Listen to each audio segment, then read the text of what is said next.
30 ans déjà, nous le savons, que les premiers cas de sida ont été identifiés dans le monde. Et cette pandémie continue d'être une préoccupation pour tous les pays et également pour le nôtre. Des efforts constants ont été consentis, mais les défis, nous le savons encore, demeurent toujours de toute importance. Notre lutte ici en Haïti se poursuit en dépit des embûches de toutes sortes, retrouvées sur un chemin, pour le moins qu'on puisse dire, difficile. Le premier jour du mois de décembre est une occasion de faire le point, une occasion de mûrir nos réflexions, une occasion de manifester notre solidarité envers ceux qui sont atteints, mais surtout, c'est une occasion de célébrer la vie, de célébrer les efforts faits par l'humanité tout entière pour garder cette vie en ayant le contrôle de cette pandémie. En toute bonne foi pour aider autant que nous le pouvons. Mais nous représentons les instruments temporaires dans votre croissance et tant que nation. Pour cette raison, nous nous félicitons pour la poursuite du travail du président de ce pays et du gouvernement haïtien. Le travail, le bureau Première Dame, et elle a bien travaillé, c'est sûr et certain, pour réformer et améliorer le rôle de coordinateur résident du mécanisme des Fonds mondiaux en Haïti. L'objectif d'une génération sans sida est un but très ambitieux, mais qui est à notre portée et nous travaillons ensemble à perfectionner les institutions telles que les Fonds mondiaux et à améliorer les investissements dans l'agenda social national.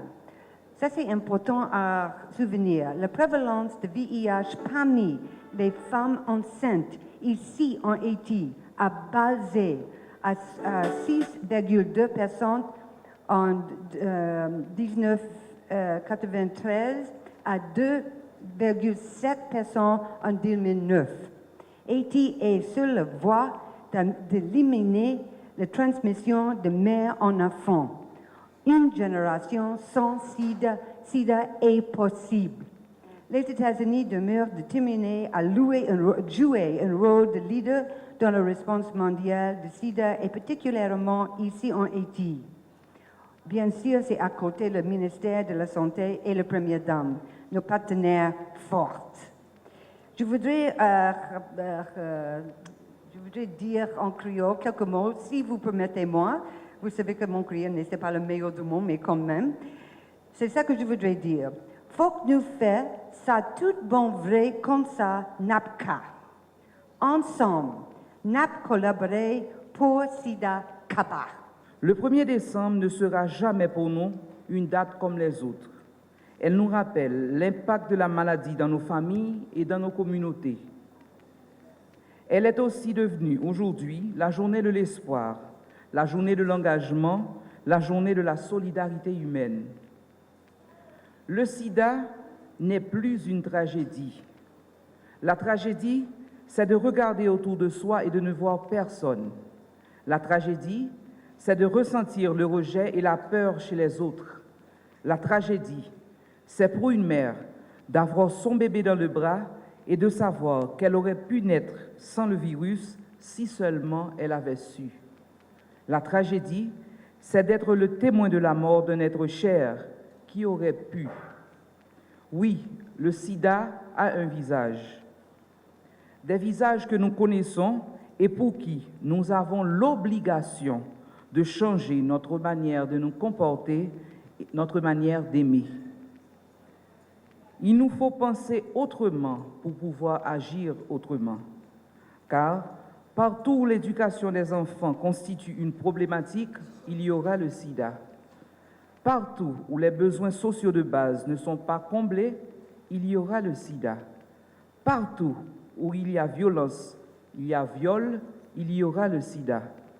Voilà pourquoi la prévention doit être abordée en profondeur. Je suis fier d'être engagé aux côtés du président de la République pour garantir l'éducation pour tous, le renforcement de notre système de santé, l'autonomisation des femmes et l'amélioration des conditions de vie de toute la population. En Haïti, de la plus haute instance du gouvernement aux personnes vivant avec le VIH, en passant par les organisations nationales et internationales, nous pouvons dire avec satisfaction que nous avons fait du chemin. J'ai mené un intense plaidoyer auprès du gouvernement haïtien et partout où une occasion m'a été ouverte. Plaidoyer pour que les mères séropositives sachent qu'elles peuvent mettre au monde un enfant sans le sida. Plaidoyer pour que les fonds alloués au sida contribuent à rendre plus performant le système de la santé. Enfin, plaidoyer pour que tous, quelle que soit notre orientation, notre champ d'action, peu importe notre appartenance, nous devons nous rappeler que sida, pas de préjugé. Je prends plaisir aujourd'hui à saluer la présence du directeur exécutif de l'ONU-SIDA, M. Michel Sidibé, qui a accepté mon invitation de venir célébrer la Journée mondiale du sida cette année en Haïti. Michel, encore une fois, bienvenue chez nous. J'apprécie beaucoup le travail que vous faites dans l'institution où vous vous trouvez. Merci d'être ce grand ami pour Haïti. Mesdames et messieurs, le message que j'aimerais partager avec vous est un message nous appelant tous à l'action. La génération sans sida est possible avec la participation de chacun. Une génération sans sida dépend de nous, hommes et femmes, du plus jeune au plus vieux. En ville comme dans les communautés rurales, nous devons vaincre la maladie de la même manière qu'elle s'est propagée, un individu à la fois. Pour le bien-être de nos enfants, pour l'avenir de notre pays, pour un monde libre du sida, ensemble,